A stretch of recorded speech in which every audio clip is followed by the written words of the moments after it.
Assalamualaikum dan selamat kembali ke FTV. Hari ni kita nak cerita sikit pasal rim lah. Rim ni adalah satu benda yang kita semua tahu bahawa antara benda pertama orang buat bila dapat kereta, bila dia nak modify, nak bagi cantik, dia akan tukar rim. Setengah orang dia punya perangai dia akan tukar rim bagi dia lagi besar. Jadi semua orang kata rim lagi besar tu, satu memang dah dia lebih cantik, tapi ramai juga orang yang ingat kata rim lebih besar ni adalah lebih bagus untuk prestasi.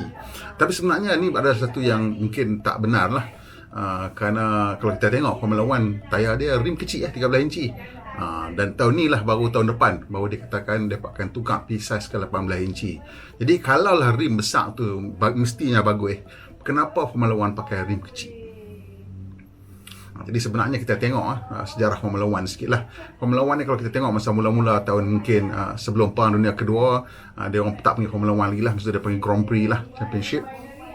Dan kita tengok kereta masa tu tayar dia memang tayar besar macam tayar motor, tayar tinggi macam tayar motor, pakai wheel spoke lagi. Dan lepas tu kemudian dia makin kecil sampailah ke tahun 70-an, pertengahan 60 awal 70-an tu, bila dia start nak mengecil sampai bila dia start guna aerodinamik. Bila dia start guna aerodinamik pada wing, pada masa itulah tayar tu makin menjadi kecil. Jadi pada masa mula-mula tu tayar tu dia besar macam tayar motosikal, macam tayar basikal tu. Pasal zaman tu memang macam itulah teknologi rim tu yang orang pakaikan. Pasal mulanya daripada asalnya ialah daripada basikal lah. Banyak kereta asal pun menggunakan teknologi basikal lah. Henry Ford punya kereta quadricycle pun rim basikal. Mercedes-Benz punya Carl Benz punya tricycle pun gunakan rim basikal. So dia teknologi tu dia bergerak lah. Tapi apabila sampai ke tahun 30-an, 40-an, daripada start guna stamp metal rim ataupun alloy masa tu, so masa tu dia berubah sikit lah, dan mula menjadi kecil. Sebab utama masa tu rim tu jadi kecil ialah disebabkan untuk kelebihan aerodinamik lah. Apa yang berlaku ialah enjin pada zaman lepas Perang Dunia Kedua tu dia mula mendapat kuasa yang lebih banyak lah. Banyak perkembangan-perkembangan terbaru yang dijumpai ataupun dicipta semasa perang tu telah mula transfer balik ke kereta. Dan pada masa itulah enjin mungkin semakin berkuasa. Enjin V8 ataupun enjin-enjin yang digunakan untuk racing tu semula makin menghasilkan kuasa yang lebih banyak. Dan bila kuasa tu lebih banyak, apa yang mereka perlukan ialah contact patch yang lebih besar lah. Jadi untuk contact patch yang lebih besar tu, mereka menggunakan tayar yang lebih lebar. Tapi kenapa dia turunkan saiz rim tu sendiri? Sebenarnya saya rasa secara teknikalnya kenapa dia orang kecilkan rim tu dan maintain tayar yang lebih besar ialah kerana dia nak kurangkan jarak daripada hub pergi ke rim. Pasal apabila tayar tu besar, daripada jarak hub pergi ke rim tu, maksudnya lebih torque yang diperlukan untuk memulaskan. Jadi ini mengurangkan response kereta tu dan enjin tu lah. So ini kenapa sedang menggunakan rim yang kecil. Dan juga bila kalau kita bayangkan tayar tu dalam lebar dan dia punya diameter dia tinggi, so jauh daripada tengah. So dia punya benda ataupun jisim yang dia nak putarkan tu berada jauh di tengah, dan ini memerlukan torque yang lebih banyak lah. That's why itu pasal kalau kita tengok kereta pun sekarang, bila kita ubah jadi rim besar, dia punya acceleration akan jadi kurang sikit lah. Dia kebanyakan orang dia tukar rim besar tu dia faham lah maksudnya. Bila kita tukar rim besar, acceleration akan berkurang. Dan sebenarnya bila kita tukar rim besar ni, macam-macam benda kita kena adjust balik. Sebab dia punya berat dia berbeza, berat tayar berbeza. Jadi unsprung mass ataupun GC memang tidak digantung. Maksudnya badan kereta tu semua sprung mass. Dia ni roda kena kat jalan, yang lain semua atas sistem gantungan. Yang ni yang tergantung, yang ni tak tergantung. Jadi unsprung mass ni adalah satu faktor yang besar untuk menentukan cara untuk mereka bentuk ataupun nak setting untuk suspension in terms of the spring rate, damper rate, semua. Sebab unsprung mass ni satu benda yang perlu dikawal lah. Ini nak dipastikan supaya boleh sentiasa melekat di roda pada sudut-sudut yang betul. So bila kita tengok kereta-kereta di jalan raya, kereta tu untuk dapatkan rim yang lebih besar, selalunya dia datang dengan enjin yang lebih besar. Kerana itulah memang keperluan dia. Dan kelebihan besar rim yang lebih besar ni ialah kalau kita maintain the same diameter in terms of the overall tire diameter, dan dia punya sidewall jadi kecil. Dan bila kita gunakan sidewall yang kecil ni, dia lebih keras lah pasal dia lebih pendek. So ini memberikan kita tindak balas yang lebih laju untuk kereta. Tapi tidak membantu dari segi pecutan dan juga tidak membantu dari segi membrake. Kerana apabila kita nak membrake, rim tu juga lebih besar, the overall diameter lebih besar, memerlukan tenaga ataupun daya yang lebih besar daripada brake tersebut untuk menghasilkan stopping pace yang sama.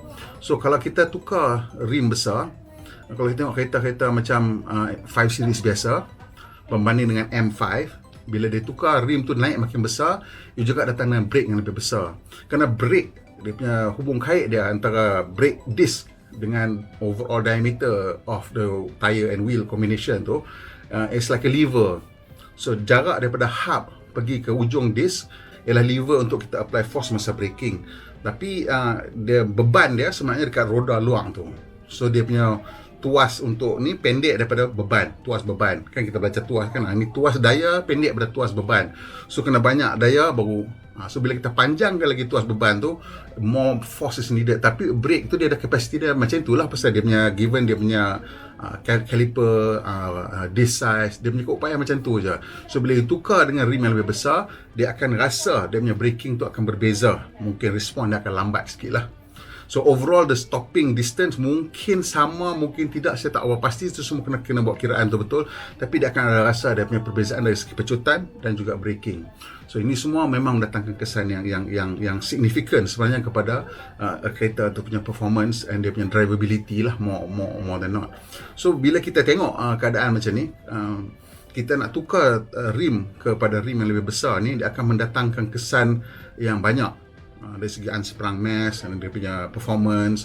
So kita kena upgrade macam-macam benda bila kita nak tukar rim yang lebih besar dan juga tayar yang lebih besar ni sebenarnya. So kat situ kita tengok Formula 1, dia orang dah lama menggunakan tayar kecil tu. Satu sebab utama dia ialah saya rasa dah memang dia orang biasa dengan aerodynamics dan mungkin dia punya rules and regulations Formula 1 ni, I think bila dah masuk tahun 80-an ke 90-an baru dia more specific in terms of detail-detail lah tentang dia punya aerodynamics lah. Apakah kalau yang awal-awal tu dia punya specifics dia ialah mostly on engine.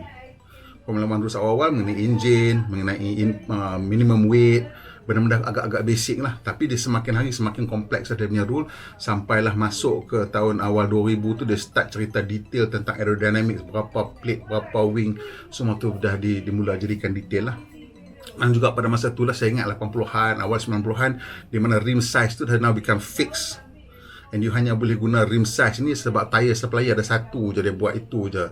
Kalau yang masa awal-awal dulu pakai rim macam motor tu, mungkin siapa-siapa pun boleh supply. So tak kisahlah. Dan juga masa mungkin zaman ada dua tayar supplier, mungkin masih boleh lagi. Tapi bila tinggal satu tayar supplier, then it's easier to just supply one size of tayar lah. Dan kalau kita tengok the construction of Formula 1 punya tayar pun agak unik sebabkan kereta tu dia punya berat dia sikit lah. Tire pressure dekat Formula 1 agak rendah. So bila kita tengok tire pressure tu agak rendah, kita tengok construction of the F1 tire itself, dia nak sebenarnya kalau kita tengok belah tempat tread dia tu, dia lebih nipis daripada tread tayar kereta biasa. Even dia punya beading apa semua saya rasa nampak macam dia tak sama, ataupun dia sama tebal dengan kereta biasa, ataupun mungkin nipis sikit aja. For the same width lah, tayar yang lebar yang sama. Ini kerana dia punya tire pressure yang dikenakan kat kereta Formula 1 ni, yang digunakanlah rendah, hampir separuh daripada tayar pressure yang kita gunakan kat kereta kita. Kalau kereta biasa pakai 2,5 ke, dia punya mungkin 120, 110 macam tu aja. Sebab kereta tu tak berat. Dan bila tire pressure rendah, the tayar tu bila dia lebar pun dia tak akan kembung lah. Dia akan boleh tahan. Dan kita tengok dekat dia punya construction ni, kat tepi tu pun dia beading design dia lah slightly different, dan juga beading design dekat rim tu different, dengan dia punya belting dia lain lah. So tapi dia ringan, dan dia punya sidewall pun agak nipis. Sidewall nipis ni, kalau kita tengok kereta kita tak nak sidewall tebal-tebal kan, tapi Formula 1 dia pakai sidewall tebal-tebal. Kenapa saya tak tahu pasti sebenarnya cerita kenapa Formula 1 pakai sidewall tebal-tebal macam tu, tapi mungkin lah dia menggunakan sidewall tebal, dan juga dia pakai spring yang keras.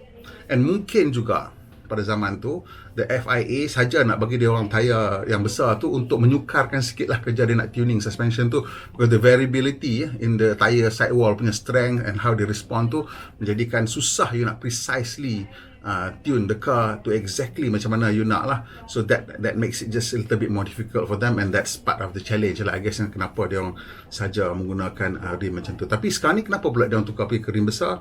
Nampaknya lah rim besar ni akan memelahankan sikit kata Formula 1. Jadi awak katanya kenapa pula memelahankan? Nampaknya isu utama dia lebih aerodynamics lah. Rim yang besar tu dengan tayar lebih besar, ada overall bigger, taller dimension lah, lebih tinggi daripada tayar biasa dia orang. Dan ini akan menyebabkan isu-isu aerodynamic lah, cause a little bit more aerodynamic drag. That's why kita tengok dia punya reka bentuk untuk Formula 1 2022, dia orang ada macam aerodynamic device atas tayar tu untuk mengaturkan aliran udara dengan lebih bagus, dan juga to clear up the turbulent air belakang kereta lah, supaya kereta boleh datang dengan lebih dekat lagi. Tapi juga ini akan membantu, saya tak tahu dia punya spesifikasi brake macam mana. Kalau dia play around with that thing to make sure that even the braking tu, kalau kata sebagai contoh lah, daripada dia pakai rim lebih besar, that means dia masuk brake disc lebih besar. Kalau dia boleh masuk brake disc lebih besar dengan sidewall yang lebih nipis, dengan maybe tire design changes, mungkin the car boleh brake dengan lebih lambat lagi. Dan bila kita gabungkan dengan reka bentuk aerodinamik yang baru ni, yang menyebabkan udara kat belakang kereta tu lebih bersih, yang bolehkan kereta belakang cocok lebih dekat. Ini salah satu sebab kenapa dia orang ubah reka bentuk kereta baru untuk 2022 ni lah, tak boleh nak clear up udara kat belakang tu supaya kereta belakang boleh masuk cocok lebih dekat lagi untuk buat slipstreaming. Dan because they have now bigger wheels, they might have bigger brakes, so this car now boleh brake dengan lebih lambat lagi. So sama-sama ada it'll play out like that, I tak tahu, tapi saya rasa itulah dia punya intention dah. So that should make for Formula 1 yang lebih closely fightable lah. Seperti sekarang ni, disebabkan udara kat belakang kereta tu berkocak banyak, so dia orang tak boleh ikut rapat-rapat sangat. Dia boleh ikut rapat sekejap, tapi bila nak masuk ke corner tu, dia dah kena cari keluar cepat-cepat lah, and tak boleh continue duduk kat belakang tu, otherwise the car becomes undrivable into corners. So dengan cara macam ni, dia masih boleh ikut dengan agak rapat belakang kereta depan, even into the corners. Itu maksudnya ada set up untuk exit tu. Kalau dia cekap, dia mungkin boleh set up berbeza lah untuk exit, whether boleh power out earlier ke macam mana lah. So ini semua benda-benda yang akan mendatangkan kesan kepada Formula 1, dan sebenarnya rim besar untuk Formula 1 tu akan memelahankan sedikit kereta. Ini maksudnya cerita dia, kalau kereta awak enjin sama, tak tukar enjin, tukar rim besar, dia akan jadi lagi perlahan. Itulah saya nak sampaikan hari ini. Tapi saya rasa awak ramai pun tahu. Dan yang lebih penting lagi, dia akan mengganggu juga dari segi macam-macam benda lain lah. Sebab dia lebih berat, mungkin mengganggu suspension punya performance, juga bearing life, and of course fuel consumption lah. So itu cerita dia, kenapa Formula 1 pakai rim kecil, dan bila dia orang pakai rim besar sekarang, dia jadi lebih perlahan. Kalau awak suka video, tekan butang like, tekan juga butang kongsi dengan kawan-kawan, dan tolong kita sikit subscribe, dan kalau boleh tekan butang loceng lah, supaya dapat tahu bila kita mau naik lagi video macam ni. Pandu Malaysia, Puan Ibrahim, kita jumpa lagi insyaAllah.